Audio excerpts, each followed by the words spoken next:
Maharashtra police टाइम्सच्या बातम्या पाहण्यासाठी आमच्या चॅनलला सबस्क्राइब करा आणि बेल आयकॉन प्रेस करा। नमस्कार, मी सुद्धा महाराष्ट्र पोलीस टाइम्स मध्ये आपलं स्वागत आहे। पाहूयात आता महत्त्वाची बातमी। नमस्कार, महाराष्ट्र पोलीस टाइम्स मध्ये आपले सहर्ष स्वागत आहे। मी ऑल इंडिया प्रतिनिधी नामदेव हक्के आज सार्वजनिक बांधकाम विभाग सोलापूर येथे आलेला आहे। आज आपल्या इथे युवक काँग्रेसचे सरचिटणीस सुनीलजी देवकर आपण आज इथे कशासाठी आलेला आहात?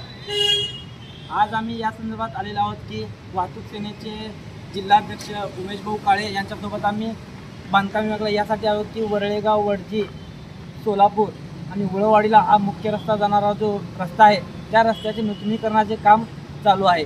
त्या कामामध्ये आम्ही संबंधित ठेकेदाराला काम सुरू असतानापासून सांगत आहोत की जिथं बस स्टॉप आहे तिथं किंवा जिथं घरे आहेत, लहान मुले तिथे शाळेला येण्या जाण्याचा मुख्य रस्ता आहे तिथे तुम्ही गतिरोधक करा, परंतु त्यांनी ती गोष्ट आमची किंवा नागरिकांची कानावर टाकून तो रस्ता तसंच केलेला आहे। त्यामुळे त्या रोडवरती आता मोठ्या प्रमाणात अपघात होण्यास सुरुवात झालेली आहे।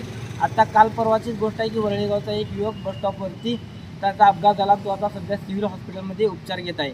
आम्ही यासाठी त्यांना सांगत आहोत की शाळकरी शेतात काम करणारी वयोवृद्ध लोक तिथून ये जा करण्यात, शेळ्या मेंढ्या असं भरपूर प्रमाणात वर्दळीचा रस्ता आहे, तिथे लवकरात लवकर गतिरोधक करा, अन्यथा आम्ही शिवसेना, उद्धव बाळासाहेब ठाकरे गट तथा काँग्रेस, युवक काँग्रेसच्या माध्यमातून त्या लोकांना संबंधित जे अधिकारी आहेत किंवा ठेकेदार आहेत त्यांच्यावरची सदोष मनुष्यवधाचा गुन्हा दाखल करावा अशी मागणी आम्ही निवेदनद्वारे करणार आहोत। सध्या आम्ही आता पत्र दिलेलं आहे की लवकरात लवकर तिथे गतिरोधक तयार करून घ्या, अन्यथा मोठे जनआंदोलन दोन्ही पक्षाच्या माध्यमातून आम्ही जिल्हाधिकारी कार्यालयासमोर करणार आहोत।